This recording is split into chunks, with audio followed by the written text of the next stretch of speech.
ഞാനിവിടെ ശ്രീകുമാറിലേക്ക് ശ്രീകുമാർ, ഇതിലൊരു കാര്യം, മുഖ്യമന്ത്രിയുടെ നിലപാടുകൾ ഇതിൽ സുവ്യക്തമായി അദ്ദേഹം വിശദീകരിച്ച ഒരു ഘട്ടം നമ്മുടെ മുമ്പിലുണ്ട്. പത്രം പറഞ്ഞതിനും അപ്പുറം മുഖ്യമന്ത്രി തന്നെ ഇന്ന് പൊതുസമ്മേളനത്തിലാണ് അക്കാര്യം വളരെ വ്യക്തമായി സൂചിപ്പിക്കുകയും ചെയ്തത്. അല്ല, സൂചിപ്പിച്ച വളരെ പ്രധാനപ്പെട്ട കാര്യമാണ്. മുഖ്യമന്ത്രിയുടെ നിലപാടുകൾ കൃത്യമാണ്. ഇത്തരം കാര്യങ്ങളിൽ എന്ത് ശൈലിയോടുകൂടിയാണ് അദ്ദേഹം ഈ വിഷയങ്ങളെ സമീപിച്ച് വിശദീകരിക്കാറുള്ളത് എന്ന് നിങ്ങൾക്ക് തന്നെ അറിയാമല്ലോ എന്ന് പറഞ്ഞുകൊണ്ടുകൂടിയാണ് ആ തെറ്റിനെ ചൂണ്ടിക്കാട്ടി അദ്ദേഹം സംസാരിച്ചത്. നോക്കൂ, സംസാരിക്കുന്നത് കേരളത്തിൻ്റെ മുഖ്യമന്ത്രിയാണ്. 2020 മുതൽ കേരളത്തിലേക്ക് ആകെ പിടിച്ചെന്ന് പറഞ്ഞാൽ കസ്റ്റംസ് പിടിക്കാതെ വിടുന്ന ഈ സ്വർണ്ണക്കള്ളക്കടത്ത്, അത് സാമ്പത്തിക ഭീകരവാദമാണ്, സാമ്പത്തിക ഭീകര കുറ്റകൃത്യമാണ് ഈ സ്വർണ്ണക്കള്ളക്കടത്ത് എന്ന് പറയുന്നത്. ആ നിലയിൽ കേരളത്തിൽ ആകെ പിടിച്ചത് എന്ന് പറഞ്ഞ് കേരളത്തിൻ്റെ മുഖ്യമന്ത്രി 147.79 കിലോഗ്രാം കേരളത്തിലെ പോലീസ് പിടിച്ചുവെന്നും അതിൽ 124 കിലോഗ്രാം, വ്യക്തമായി പറഞ്ഞാൽ 124.47 കിലോഗ്രാം കരിപ്പൂരിലാണ് എന്ന് പറഞ്ഞാലുടൻ നിലനിൽക്കുന്ന രാഷ്ട്രീയ സാഹചര്യങ്ങളുടെ പശ്ചാത്തലത്തിൽ അതിനെ അങ്ങൊരു വർഗീയ കാർഡ് ഇറക്കി അതിനെ അങ്ങ് ശരിപ്പെടുത്തി കളയാം എന്ന് വിചാരിച്ചാൽ, അതിനെ ആ നിലയിൽ അങ്ങ് സമ്മർദ്ദപ്പെടുത്തി കളയാം എന്ന് പറഞ്ഞാൽ ആർക്കാണ് അംഗീകരിച്ചു കൊടുക്കാൻ കഴിയുക? അത് കേരളം പോലൊരു സ്റ്റേറ്റിനും ഇവിടുത്തെ മതനിരപേക്ഷ പൊതുമൂല്യത്തിനും നിരക്കാത്തതല്ലേ? അതിന് ആ നിലയിൽ തലകുനിച്ചു കൊടുക്കാൻ കഴിയുന്നൊരു നാടാണോ? അത്തരം വർഗീയ താല്പര്യങ്ങളെ ഈ വിധം തുറന്നു കാട്ടേണ്ടതല്ലേ? ആ നിലയിൽ എല്ലാവരും അതിലേതെങ്കിലും ഒരു രാഷ്ട്രീയ താല്പര്യം കണ്ട് നിൽക്കേണ്ടതാണ്. അവിടെയല്ലേ മുഖ്യമന്ത്രിയുടെ പ്രധാനപ്പെട്ട ചോദ്യം പ്രസക്തമാകുന്ന ശ്രീകുമാർ. സ്വർണ്ണക്കടത്തുകാരെയും ഹവാലക്കാരെയും പിടിക്കുമ്പോൾ പൊള്ളുന്നത് എന്തിനാണ്? അദ്ദേഹം പറഞ്ഞൊരു പ്രധാനപ്പെട്ട കാര്യമുണ്ട്. ഇന്നിപ്പോൾ അൻവർ ഒരു തരത്തിലും LDFൻ്റെ ഭാഗമല്ല, പാർലമെൻ്ററി പാർട്ടി അംഗമല്ല. പക്ഷേ ആയിരുന്ന കാലത്ത് നൽകിയ പരാതികളെ വളരെ ജാഗ്രതയോടെ, വളരെ ഗൗരവത്തോടെ, ഉത്തരവാദിത്വത്തോടെ തന്നെ മുന്നോട്ട് കൊണ്ടുപോകുന്നു. ഇത്തരം തെറ്റായ കാര്യങ്ങളിൽ അന്വേഷണം ശക്തമായി തന്നെ കൊണ്ടുപോകും. ശ്രീകുമാർ, ഈ കാലയളവിൽ 9 കസ്റ്റംസ് ഉദ്യോഗസ്ഥരെയാണ് കേരളത്തിൽ കരിപ്പൂരിലെ ഈ കള്ളക്കടത്തുകാരെ സംരക്ഷിക്കുന്നതിൻ്റെ പേരിൽ കസ്റ്റംസ് തന്നെ പിരിച്ചുവിട്ടിട്ടുള്ളത്. 2024 മറ്റ് ഈ വർഷം വാർത്തകൾ വന്നിട്ടുള്ളതാണ്. ആ അന്വേഷണ റിപ്പോർട്ടിൽ ഒരിടത്തും അൻവർ ആരോപിക്കുന്നത് പോലെ പുറത്ത് പോലീസുമായി ചേർന്ന് ഏതെങ്കിലും തരത്തിലുള്ള കള്ളക്കച്ചവടം നടത്തുന്നു എന്ന നിലയിലല്ല. കരിപ്പൂർ വിമാനത്താവളത്തിനുള്ളിൽ തന്നെ കസ്റ്റംസുകാർ ഈ കള്ളക്കടത്തുകാരെ സംരക്ഷിക്കുന്നു, അല്ലെങ്കിൽ അവർക്ക് ഒത്താശ ചെയ്തു കൊടുത്ത് പുറത്തേക്ക് കൊണ്ടുവരുന്നു. അതിൻ്റെ പേരിൽ പിരിച്ചുവിട്ടു സർവീസിൽ നിന്ന്. അങ്ങനെ വന്ന സ്വർണ്ണമാണ് കേരള പോലീസ് പിടികൂടിയത്. അപ്പോൾ അതിനെതിരെ ഒരു പ്രൊപ്പഗൻഡ കൊണ്ടുവരിക എന്ന് പറഞ്ഞാൽ അതിലേതോ ചില പൊള്ളലുണ്ട് എന്നല്ലേ അതിൻ്റെ അർത്ഥം? അതിലെ വർഗീയ കാർഡ് ഇറക്കി അതിനെ കളിക്കുന്നത് അതിലും മോശമായ കാര്യമല്ലേ? എതിർക്കപ്പെടേണ്ടതല്ലേ?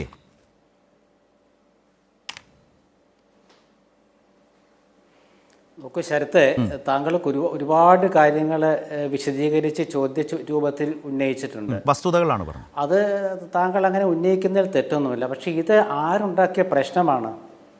ഇതാരൊക്കെ ഉണ്ടാക്കിയ പ്രശ്നമാണ്? ഇത് കേരളത്തിൻ്റെ മുഖ്യമന്ത്രിയും അദ്ദേഹത്തിൻ്റെ മുന്നണിയിൽപ്പെട്ട അദ്ദേഹത്തിൻ്റെ സ്വന്തം MLA ആയ PV അൻവറും തമ്മിലുള്ള തർക്കത്തിൽ തുടർന്ന് ഉണ്ടായി വന്നതാണ്.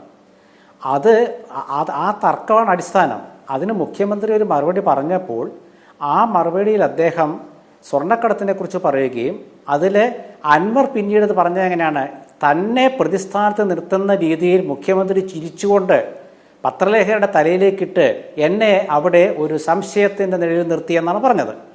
അതൊക്കെയാണ് അടിസ്ഥാന പ്രശ്നം. പിന്നെ മുഖ്യമന്ത്രിയാണ് പറഞ്ഞത്, ഞാൻ മറുപടി പറഞ്ഞുകൊണ്ടിരിക്കും. അതും UDF പ്രതിപക്ഷം ഉണ്ടാക്കിയതല്ലല്ലോ. അപ്പോൾ അടിസ്ഥാനപരമായ കാരണം CPMലെ പ്രശ്നങ്ങളാണ്. CPMലെ പ്രശ്നങ്ങളാണ് എന്ന് പറയാൻ കാരണം ഇപ്പോൾ ഈ അടുത്ത ദിവസങ്ങളിൽ ചാനൽ ചർച്ചകളിൽ വരുന്ന ഒരു CPM നേതാവ്, ഞാൻ കൗതുകത്തോടെ പറയുകയാണ്, ശ്രീ P ജയരാജനാണ്. നമുക്കൊക്കെ ഇഷ്ടപ്പെട്ട നേതാവാണ്. കാരണം പാർട്ടിക്ക് വേണ്ടി അത്രയും കഷ്ടപ്പെട്ട് നിൽക്കുന്ന നേതാവാണ് P ജയരാജൻ. പാർട്ടി അദ്ദേഹത്തെ എങ്ങനെയാണ് കാണുന്നുള്ള വേറെ വിഷയം. P ജയരാജൻ ഇപ്പോൾ ചാനൽ ചർച്ചകളിൽ 3-4 ദിവസമായിട്ട് സജീവമാണ്. കാരണം എന്താണ്? P ജയരാജനിൽ ഈ അൻവറിൻ്റെ പിന്നിൽ ജയരാജൻ ഉണ്ടോ എന്നൊരു സംശയം വരികയും ജയരാജൻ തന്നെ അത് ദൂരീകരിക്കുകയൊക്കെ ചെയ്തല്ലോ. അപ്പോൾ അതൊക്കെ പാർട്ടിയുടെ ഒരു പ്രശ്നമാണെന്ന രീതിയിലേക്കൊക്കെ വരുന്നതിൻ്റെ ഒരു ഉദാഹരണം ഞാൻ പറഞ്ഞതേ ഉള്ളൂ. ഞാനതിൽ വേറെ രീതിയിൽ കാണണ്ട.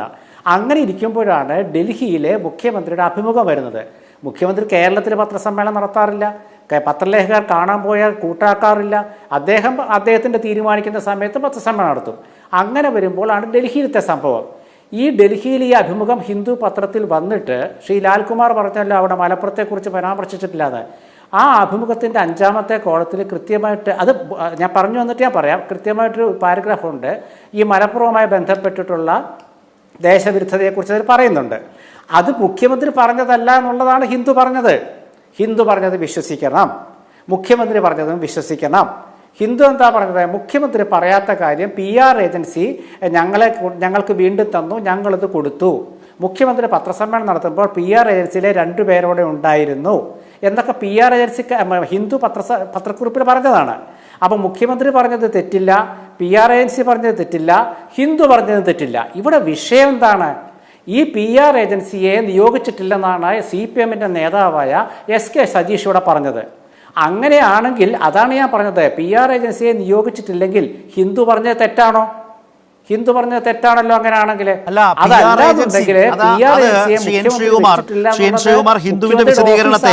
ഹിന്ദുവിന്റെ വിശദീകരണത്തെ ശരിയായ അർത്ഥത്തിൽ കാണാത്തതിന്റെ കൂടി പ്രശ്നമല്ലേ ഇവിടെ? ആ ആശയവും ആ ആലോചനയും നടക്കുന്നത് ഹിന്ദുവും ആ ഏജൻസിയും തമ്മിലാണ്. മുഖ്യമന്ത്രിയുമായും മുഖ്യമന്ത്രിയുടെ ഓഫീസുമായി നടന്നു എന്നല്ല അതിൽ പറയുന്നത്. അവരുടെ ഇടയിൽ ആലോചന വരുന്നു, ഹിന്ദു അതിന് തയ്യാറാകുന്നു. ഹിന്ദുവിൻ്റെ മാധ്യമപ്രവർത്തകൻ തന്നെയാണല്ലേ, മാധ്യമപ്രവർത്തകയാണ് മുഖ്യമന്ത്രിയെ ഇൻ്റർവ്യൂ ചെയ്യുന്നത്. 30 മിനിറ്റ് ആ ഇൻ്റർവ്യൂ നീണ്ടു. ആ ഇൻ്റർവ്യൂവിൽ ഇവരുടെ സാന്നിധ്യം ഉണ്ടായിരുന്നു എന്നാണ് പറഞ്ഞത്. ആ രീതിയിൽ ആ പത്രവും ആ ഏജൻസിയും തമ്മിൽ ആലോചന നടന്നിട്ടുണ്ട്. ആ ആശയം, ആ ഒരു സാധ്യത, ആ ആശയം പത്രത്തിന് മുമ്പാകെ വെക്കുന്നത് അവരാകാം. ഈ പുതിയ കാലത്ത് അത്തരം PR ഏജൻസികൾ അത്തരം ആശയങ്ങൾ മാധ്യമപ്രവർത്തകരുമായി മാധ്യമ സ്ഥാപനങ്ങളുമായി പങ്കുവെക്കുന്നതും പ്രധാനപ്പെട്ട നേതാക്കളുടെ അഭിമുഖങ്ങൾ തരപ്പെടുത്തി കൊടുക്കുന്നതും പിണറായി വിജയൻ്റെ ചരിത്രത്തിലാദ്യ സംഭവമൊന്നുമില്ല. പ്രധാനമന്ത്രി അടക്കമുള്ള ആളുകളുടേത്, ദേശീയ നേതാക്കളുടേത്. കേരളത്തിൻ്റെ മുഖ്യമന്ത്രി ദില്ലിയിലെത്തുമ്പോൾ ഇന്നത്തെ രാഷ്ട്രീയ സാഹചര്യത്തിൽ അത്തരമൊരു സാഹചര്യത്തിൽ ഹിന്ദുവിലേക്ക് അത്തരമൊരു ഇതൊക്കെ ഇന്നത്തെ കാലത്ത് നടക്കുന്ന കാര്യങ്ങളാണ്. പക്ഷേ അത് ഹിന്ദു കൃത്യമായി പറയുന്നതും താങ്കളത് മാറ്റിവെച്ച് സംസാരിക്കുന്നതും ഇവിടെ എവിഡൻ്റാണ്, പ്രകടമാണ്.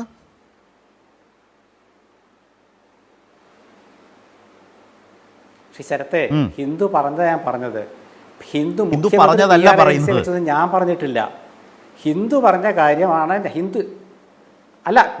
ഹിന്ദു പത്രം എന്താണോ പറഞ്ഞത് അത് തെറ്റുണ്ടെന്നാണ് ഞാൻ പറഞ്ഞത്. അല്ല, തെറ്റുണ്ടെന്നാണ് പറഞ്ഞത്. മുഖ്യമന്ത്രിയുടെ ഓഫീസോ മുഖ്യമന്ത്രിയോ ഒരു PR ഏജൻസിയെ അതെങ്ങനെയാ ശരിയാവുക? തെറ്റായിക്കോട്ടെ എന്ന് പറയാൻ പറ്റുമോ?